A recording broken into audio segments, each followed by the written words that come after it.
करवीत भीम असता तर साऱ्याच कुळांची वागणे चोख असते.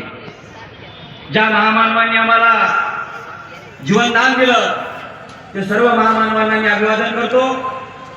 आजच्या या महत्वपूर्ण मोर्चाला संबोधित करण्यासाठी जे अहोरात्र रात्रदिवस फिरत आहे ते आपल्या सर्वांचे वारसदार, बाबासाहेबांचे वारसदार आनंदराजे आंबेडकर साहेब, राष्ट्रीय चर्मकार महासंघाचे संस्थापक अध्यक्ष आदरणीय बबनरावजी घोलप साहेब, उपस्थित व्यासपीठावर सर्व विचारवंत, या मोर्चाला यशस्वी करण्यासाठी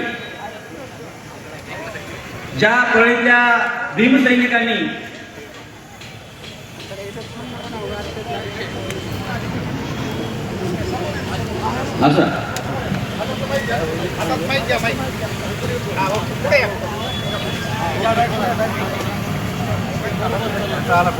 ज्या 72 भीमसैनिकांनी 12 तारखेला मीटिंग झाली, त्या 12 तारखेपासून आजपर्यंत रात दिवस काही पाहिलं नाही.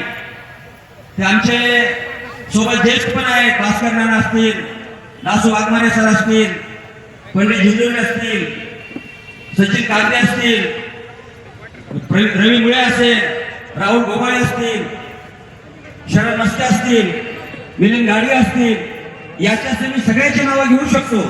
पण आपण सगळे उन्हात बसलेले आहेत, आपले नेते उन्हात आहेत. महेंद्रजी रोणे असतील, किशोर पारदे असतील, भीमा डावरे असतील, सगळ्यांनीच फार मेहनत करून हा मोर्चा यशस्वी केलेला आहे. त्याबद्दल मी सर्वांचा आभार मानतो. बांधवांनो, हे संकट महाराष्ट्र शासनाने आमच्यावर आणलेलं आहे.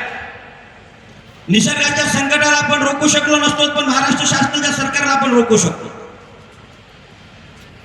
उपवर्गीकरण डॉक्टर बाबासाहेब आंबेडकरांनी 1935 ला शेड्यूल कास्ट बनवलं, आणि शेड्यूल कास्ट बनवल्यानंतर ज्या ज्या लोकांचे दुःख सारखे, त्या सगळ्या लोकांना शेड्यूल कास्ट मध्ये टाकलं, आम्हाला आरक्षण दिलं, आणि आरक्षण दिल्यानंतर आमचा थोडा थोडा विकास होऊ लागला.